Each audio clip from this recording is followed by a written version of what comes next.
The smell of burning in the stairwell hit her nose even on the landing. The elevator wasn't working, the display flashed an empty red rectangle, and under her doormat lay a stranger's key with peeling black plastic. In her hands, she crinkled a bag with funeral documents and a receipt from the morgue. The day ended where they stamped the word dead and began here at her door, where someone had already managed to plant something. Greetings to those listening to this story. Please write in the comments where you are watching from and how you feel about urban and everyday horror stories that begin with such small things. A smell, a key, an incorrect number. I wish you a calm but tense listening experience.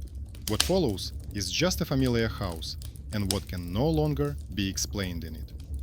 She lived in an ordinary high-rise building. The apartment was registered to her husband. The mortgage was in both their names, but he was the one who paid most of it. Her motivation now was simple and harsh: not to lose her home and not to fall back into a dependent life with her relatives. For the last few months she had cared for him at home, then in the hospital, counting pills and money. Now she was back alone. All that remained of him on paper lay in a light bag that weighed more than any suitcase. She didn't touch the strange key under the rug. She lifted the edge, looked at it, and left it in place, as evidence she wasn't ready for yet. The apartment was cool. She mechanically checked the gas, curtains, and lights. She went to the bedroom at the very end, as if to a final point from which there would be no more distractions. The bed greeted her with a perfectly flat coverlet. But when she came closer, she saw a fresh dent on the pillow, dense and recognizable, the kind that only a heavy shoulder could leave. The fabric under her fingers was warm. Next to it, on the sheet, was a blurred imprint of a large, masculine palm. She began to look for explanations. She convinced herself that she could have made the bed like that herself, that the warmth came from the radiator, and that the mark was old. But other details were already forming in her mind. The mistake in the middle name on the tag at the morgue, the strange note in the corner of the report, the hasty handwriting, the conversation with the employee who assured her that it was an internal code and asked her not to read too much into it. All of this seemed like minor flaws until she lay down on the warm pillow in her bedroom. In the evening, she tried to return to her daily routine. She turned on the TV, cooked herself some simple porridge, sat over her plate, and couldn't taste anything. The apartment was the same, but it seemed shifted, like a frame that had been slightly skewed. She remembered his habits, how he always put his shoes on their sides, how he slammed the closet door, how he lay down on his side of the bed, sinking into the mattress. These memories strangely reinforced the feeling that someone invisible was still living nearby, following the same routines. At night, she was awakened by the familiar set of sounds. First, the front door lock clicked quietly. Then, the door was pushed open and shoes fell heavily in the hallway, just as he always did. The bed beneath her shook slightly, and the familiar sag appeared at the edge, as if someone had carefully lain down, trying not to disturb her. In the darkness, she could only see the outline, the dip on his side, the crease in the blanket, the indentation in the pillow. The scent of his cologne slowly filled the room, mingling with the familiar smell of freshly laundered linen. She lay motionless, pressed against the mattress, not so much out of fear as out of the pain of recognition. Towards morning, she woke up in complete silence. The pillow on his side was now flat, but the imprint of his palm on the sheet had become clearer. In the kitchen, on a chair, instead of the discarded scarf, hung his jacket, which had been in the closet yesterday. The jacket smelled of the street, then, as if it had been worn recently. On the table lay the morgue report, folded differently than she had left it. At the bottom was a new, hastily written note with a time that coincided with the sound of the lock in the night. The paper and the night converged at a single point. Fear began to turn into something like an investigation. To keep from going crazy, she took out the notebook where she used to write down her medication schedule and made a simple table: dates and times, oddities in the apartment, errors in documents. A clear chain emerged. Each return, footsteps, a dent, a jacket, was accompanied by a correction on the paper. It was as if someone continued to move around in her apartment and in the accounting system, which had already written him off. She needed support. She couldn't afford to fall apart. The apartment, the bills, the inheritance paperwork, everything depended on her. This became her motivation for the next step. Instead of waiting for another night, she decided to go to the place where those marks had been made, the morgue from where his body had been taken that morning. Before leaving, she lifted the rug and took the stranger's key. It was unexpectedly warm and fit her lock perfectly. She put it in her pocket like evidence and closed the door behind her, leaving behind a bed with neat pillows and a silence that no longer seemed empty. In the morgue, she was met by the same smell of bleach, cheap soap, and rotten fabric that had made her head spin last time. She stood at the information window with the same bag in her hands, only now she held it not as a burden, but as an argument. The papers were neatly stacked, the top sheet bearing a familiar stamp, aligned with his surname, followed by his first and middle names, where she noticed the very letter she had noticed on the day she filed the paperwork. At the time, she had waved her hand, deciding that it was pointless to argue with the system. Now that letter seemed like a wedge driven between the person lying in the refrigerator below and the person who had carefully fluffed the pillow at home last night. Behind the glass sat a middle-aged woman with a dry face and an even voice. She spoke in a tired tone, explaining that the documents had been filled out correctly, that the correction in the corner was a routine internal note, simply clarifying the time of death. But when the widow asked to see the logbook where the correction had been made, the cashier medical registrar's voice sounded slightly irritated for a second and then wary. She repeated that relatives were not usually interested in such details and tried to switch her attention to the next visitor. This is where her hidden skill came into play: persistence, brought to perfection by attention to detail. The same skill that had previously manifested itself in pill schedules and expense notebooks. She calmly laid out the documents on the counter and pointed out the inconsistencies. One sheet had one time, another had a different time, the stamp was misaligned, and the signature looked like it had been placed on top of another.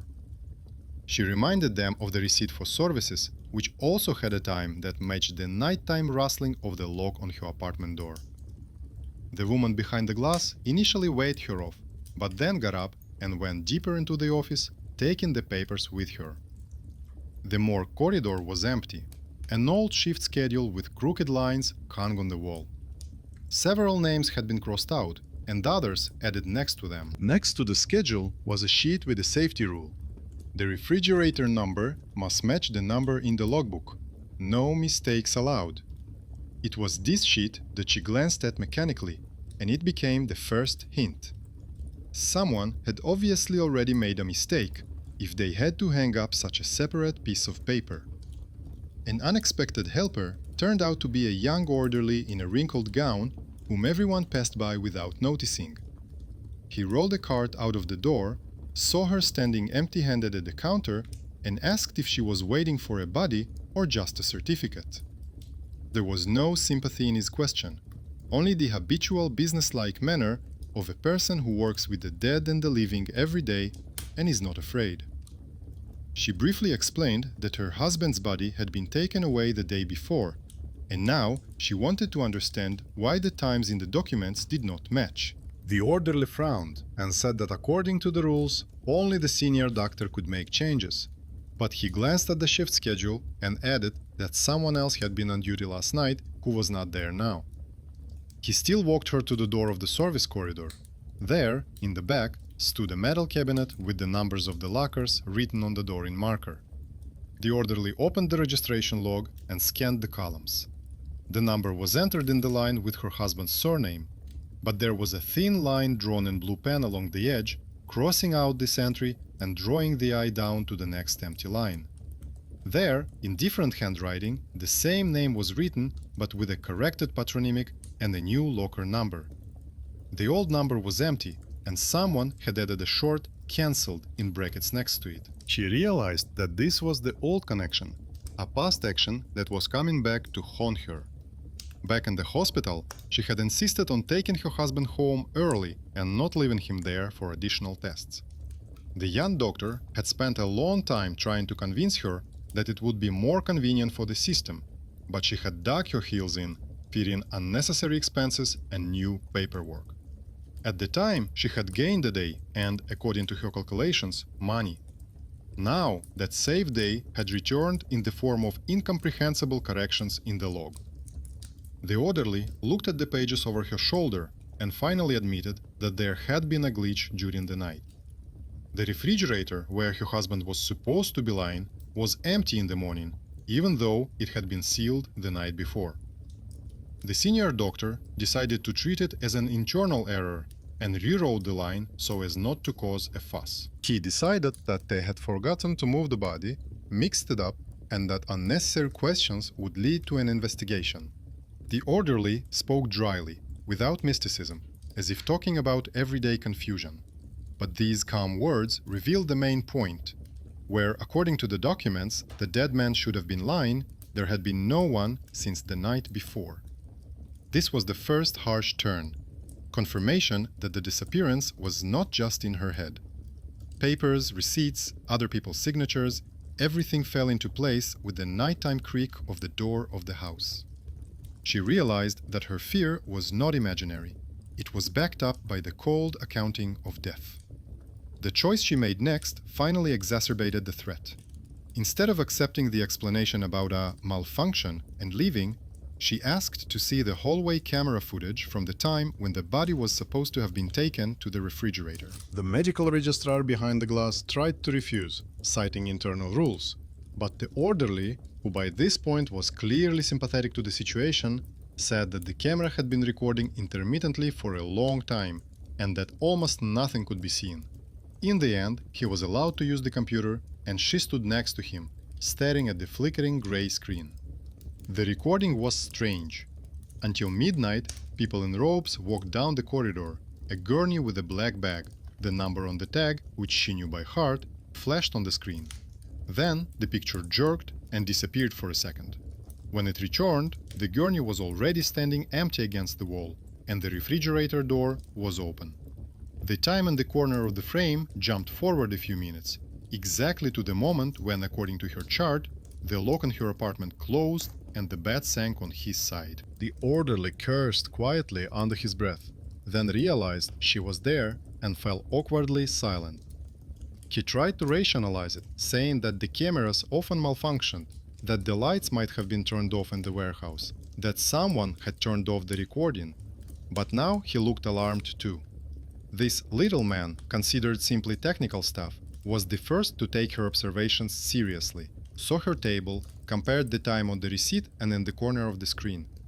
With his skill in working with logs and graphs, he became the very underrated hero who moves the investigation forward.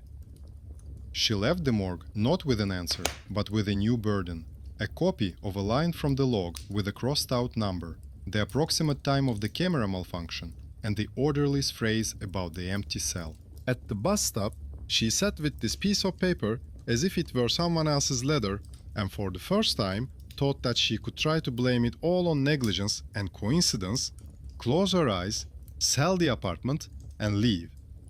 But then she would have to live with the thought that someone was still coming home, lying down in his place, and leaving warmth on the pillow, to which she was more attached than to any explanations.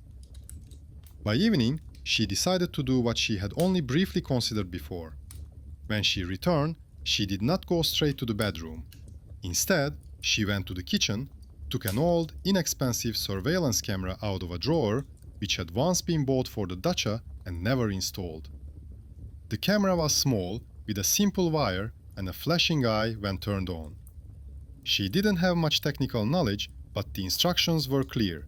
She just had to plug it into the outlet and position it so that it faced the bed. She knew that by doing this, she was consciously inviting the night to appear on camera.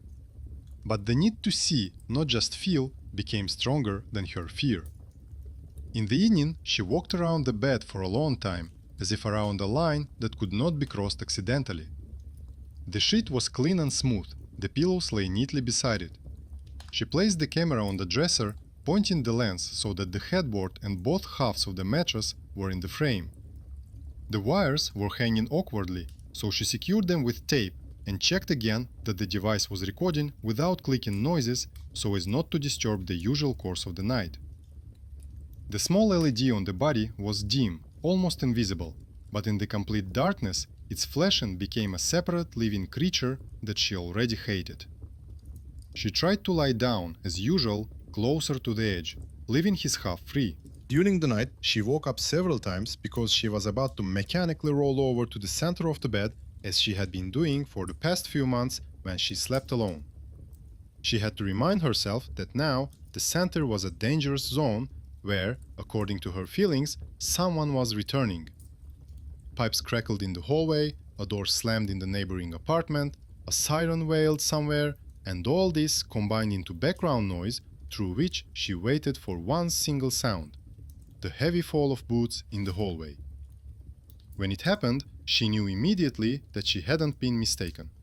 First, there was a quiet click of the lock, as if the key had been turned very carefully, trying not to wake anyone.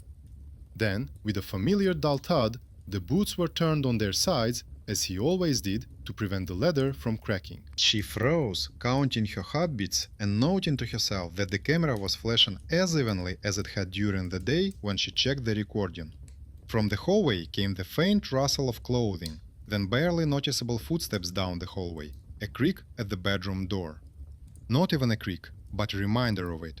The wood shook slightly, the handle didn't click all the way, but the door opened just enough for the familiar smell of street air and something else, heavier, metallic, to seep through the crack. The bed didn't sink sharply. At first, the mattress near the headboard stretched slightly, as if someone were leaning on it with their knee. Then the weight settled nearby, stretching the sheet between them. She felt that same light, cool breeze on her shoulder that she had learned to recognize in recent days. She couldn't see anything in the dark, but her skin told her that something was there, occupying the place she still called his in her memory. She almost physically restrained herself from turning around and checking with her eyes, because she understood that if she saw emptiness, she would have to blame it on her nerves. But if she saw something else, there would be no turning back. In the morning, she woke up to the familiar creak of the bed, as if someone had just gotten up and walked away. On her side, the sheet was slightly crumpled. On his side, it was more deeply creased than the day before. The pillow lay as if someone had been turning their head on it all night, resting their head against it. She touched the fabric with her palm. The mattress beneath it was slightly warm, not hot, but not cold either, as it usually is after a long, empty sleep. She turned off the camera with trembling fingers. On the phone screen, where the recording was saved, a smooth strip of night stretched out. She skipped through the first few hours, where nothing happened. Only the pattern of shadows from the streetlight outside the window changed slightly. The time on the screen counted down the minutes, and everything looked so mundane that for a second she thought she had just imagined all the sounds during the night. But at about the very moment when she remembered the creak of the lock, the picture jerked. It was this brief moment that became the third sign in her chain of recurring trifles. The frame seemed to shrink for a second, stripy, then recover.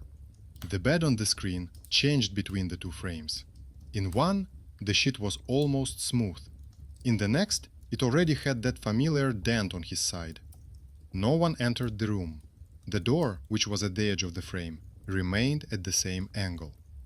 The time in the corner moved forward a few minutes, as if someone had cut out a piece of the night. But the built-in microphone caught something else, a short, heavy breath very close to the lens, as if someone had leaned toward the camera and then stepped back toward the bed. She rewound this section over and over, trying to find some kind of rational explanation. Each time she saw the same thing: an empty room, a slight glitch, and in the next frame, a foreign weight on the mattress and a sound like breathing. This glitch was similar to the one she and the orderly had seen in the morgue recording. The same sudden disappearance of a piece of time, the same silent consequence. In the evening, she went back to the morgue.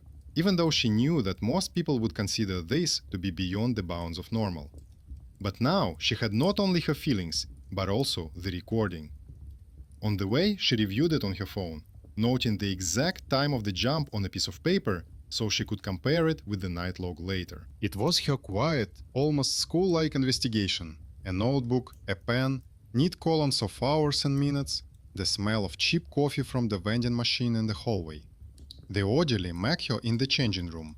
He looked even more tired than the day before, but when she showed him her phone and explained that she just wanted to check the time, he didn't brush her off. She noticed that he was treating her a little more attentively than on the first day, perhaps because now he himself could see the line with the crossed-out number and the empty box. This was the unexpected benefactor. Not a doctor, not a boss, but a man who was ignored in the corridor and rarely listened to, but who in fact controlled the movement of bodies and knew where whose steps had gone wrong. He looked at the recording silently. His gaze was more professional than frightened. He paused the frame, zoomed in on the image, checked to see if the shadow of the door had moved, if something like a silhouette had flashed in the reflection. Then he glanced at the clock on her phone, wrote down the time of the jump in his notebook, and said he would check the duty log and technical malfunction log. She noted to herself how confidently he handled other people's information, how quickly he found the right folders. His hidden skill was evident in his ability to navigate the paper chaos as easily as others navigate their own homes. While he was in the archive, she waited in the hallway, looking at the stand with photos of employees. Among them, on an old faded card, she suddenly saw a familiar face. Not her husband's, a man she knew from other people's stories. 30 years ago, this doctor had performed an autopsy on her father, who was still young at the time. Her mother had told her that this pathologist often worked extra hours at night, helping to speed up the paperwork so that relatives could collect the bodies without long delays. A forgotten phrase her husband had once said at dinner came to mind. He mentioned that as a student, he had once worked part-time near the morgue, helping to move stretchers, and that an old doctor had taught him not to get attached to places. When the orderly returned, he had several sheets of paper in his hands. He confirmed that the malfunction in the cameras had been recorded in the technical log at exactly the same time as the strange occurrence in her home. But he added one more thing. In the old papers, he had found a list of temporary employees who had passed through their department many years ago. Among them was her husband's surname, with a note about night jobs. Her previous vague suspicions about his past were now documented. Thus, another line was formed. Her husband's past choice had come back to haunt him.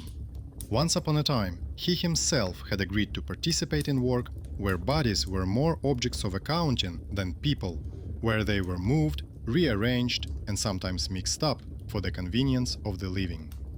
Now his own body was caught in the same paper trap, disappearing from the cell, but not from the apartment where he had lived for many years.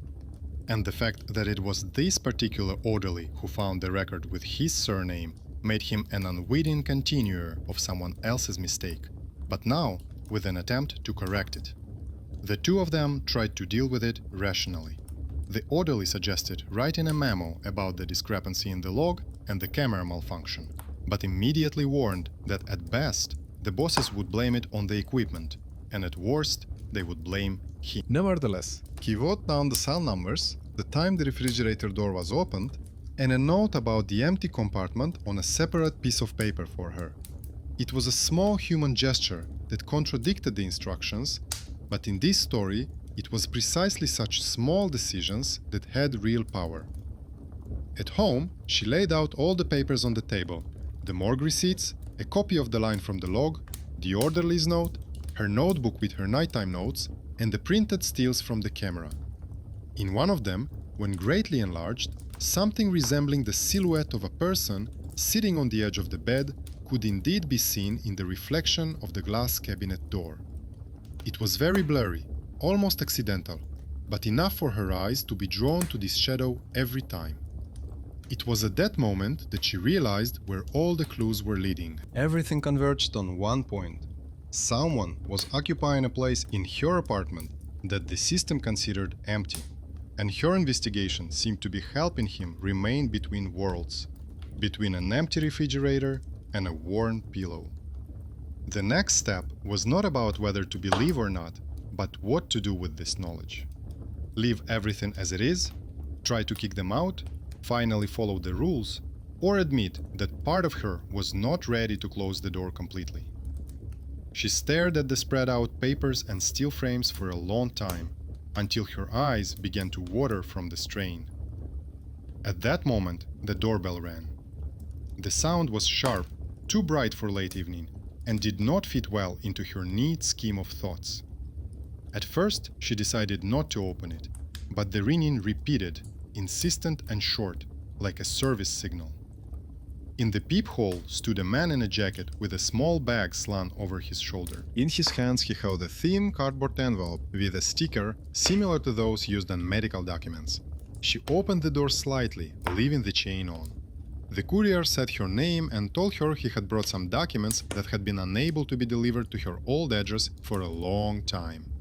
The phrase sounded mundane, emotionless. She mechanically signed his tablet, noticing that her hand was shaking more than she thought. When the door closed, the apartment became quiet again. But now there was another object inside, connected to the place from which everything, except memories, was supposed to disappear. On the table was a letter from the funeral home and a thin, transparent folder.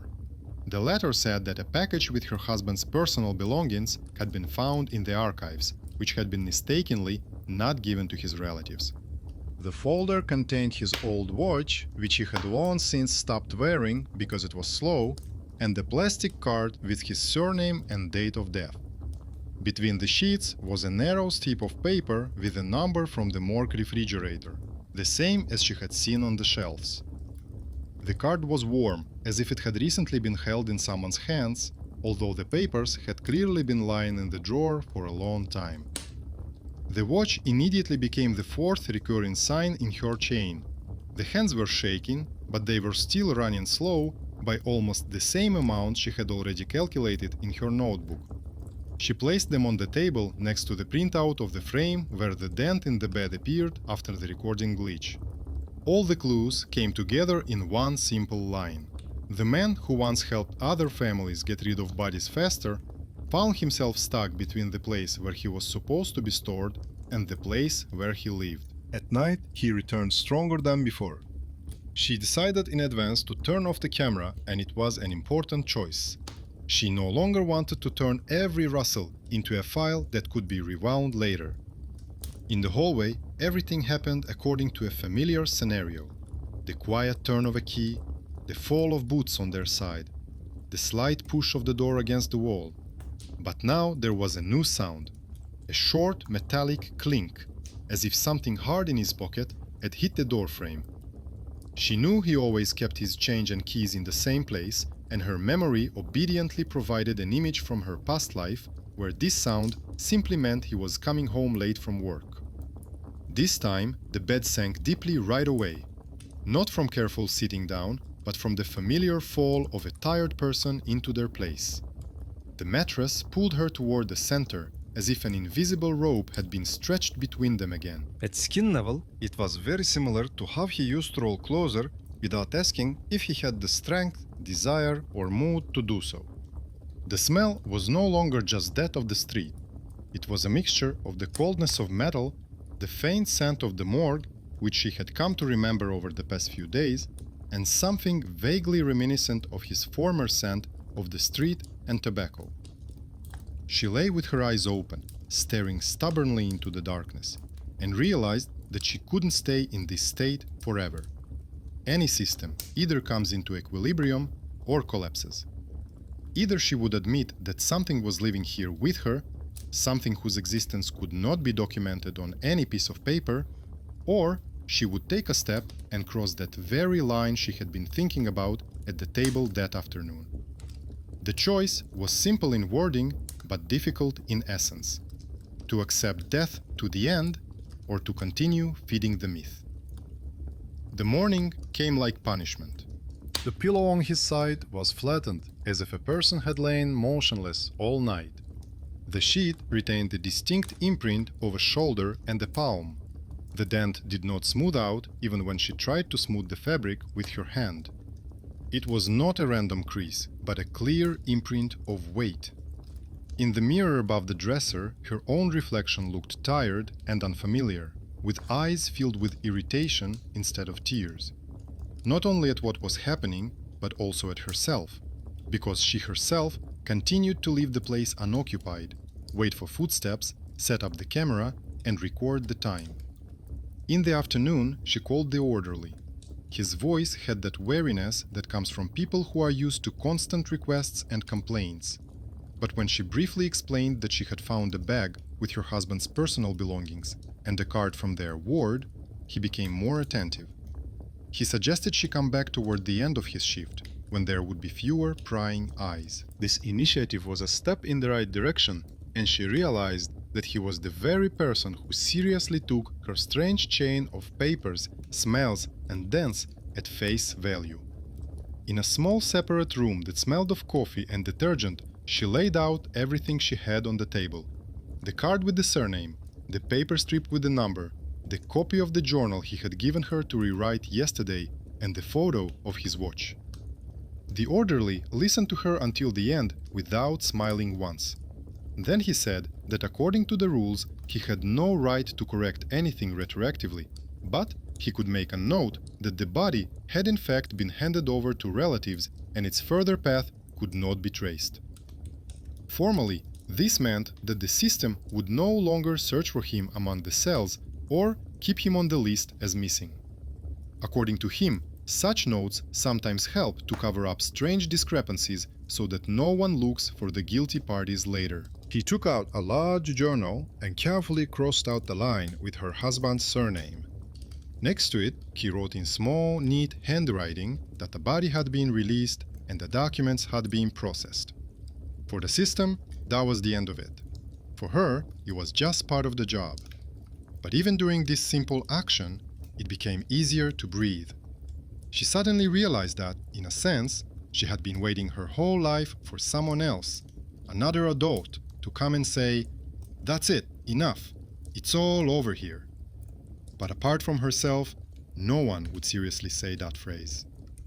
Before leaving, the orderly asked her to at least temporarily remove all items related to the funeral from the bedroom. The black suit she had never put away in the back of the closet, the stack of memorial booklets, the box with his medical papers. His advice was simple and practical, but it hit the mark. That was his hidden talent, to look at a chain of strange coincidences as a set of specific things that could be moved, rewritten, put in another box. Not a psychiatrist, not a priest, but a man accustomed to the very material side of death. In the evening, for the first time in days, she didn't wait for it to get dark. She opened the windows in advance, aired out the apartment until it was slightly cool, put everything that reminded her of the funeral into one large box, and added a bag with his personal belongings from the morgue. A watch, a card, a paper strip with a number on it. She placed the box by the door so that the next day she could take it to the garage where all things they hadn't touched in a long time were stored. It was a conscious step away from her habit of keeping everything related to the past close by, even if it made it hard to breathe. Lying in bed felt strange. She sat down on his side first, slowly smoothing out the pillow. At one point, it seemed to her that the fabric was resisting, but that feeling quickly passed. She mentally said what she wanted to say aloud, without words or intonation, just like an internal list. Thank you for the years, for the habits, for this place next to me, for coming back as best you could, even after the end. But now it was over, enough. She had to leave without the one who got up from the refrigerator by mistake.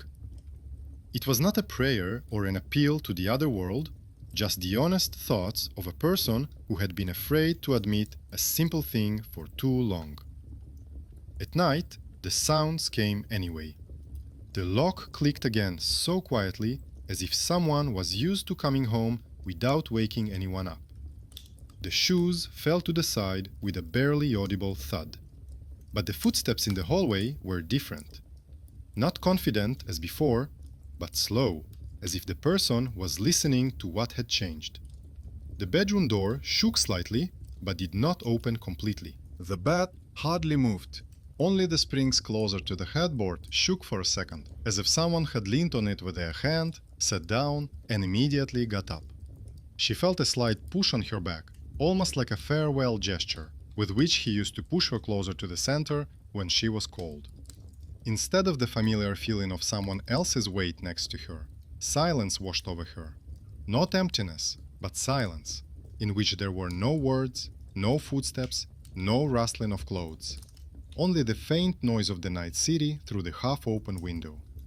She lay there listening until she realized that for the first time in all this time, there was no feeling of being watched in the apartment. There were memories, there were photographs and things in a box, but there was no longer that tense anticipation that had tightened her chest every night.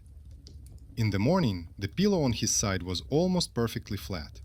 The sheet showed no distinct marks. Only if you ran your hand over it very slowly could you feel a slight residual warmth where there was usually a dent from someone else's shoulder. It wasn't disturbing, but rather sadly calm, like the trace of a person who had been sitting next to you and got up because it was time to move on. She approached the shoes in the hallway no longer with horror, but with a kind of stubborn feeling of a hostess who needed to tidy up.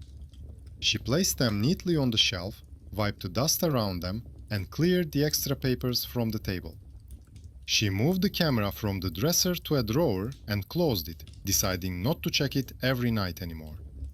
Making sure that everything was over was now more important to her inner feeling than another file with interference. A few days later, she caught herself returning home without expecting any strange changes. The lock only clicks when the key is in her hands. The bed greeted her with a flat mattress. Sometimes, on particularly quiet evenings, she thought she heard heavy breathing somewhere between sleep and wakefulness, but the feeling quickly faded. She learned to attribute it not to the return of the dead man, but to her own body's memory of having shared space with another person for a long time. The strangest thing was that no one else but her ever found out about the body that had disappeared from the cell. For the morgue, the story ended with a short note in the log and a check mark indicating that all the lines now matched. For the orderly, it was a minor violation of the rules, thanks to which one family would not have to rush between offices for many years to come. For her, it was a gradual departure from the apartment where death had first returned for good, and then, finally, agreed to leave. Justice here was not about someone being held accountable for the failure or receiving punishment. It took the form of a man who had been accustomed to returning home on schedule his entire life, being given the opportunity to leave for good when his wife stopped leaving a place open for him. The bed ceased to be the boundary between two worlds and once again became simply a piece of furniture on which one could sleep without listening to every breath. Sometimes at night, tossing and turning, she still carefully avoided his half of the bed, but it was no longer out of fear, but out of old habit. And in the morning, smoothing out the sheet, she no longer checked the pillow for dents. It was enough for her to know that if there was still a trace of his presence somewhere, he no longer lived in the mattress and refrigerator. He remained in those simple actions that she finally did herself, accepted, processed, and let go.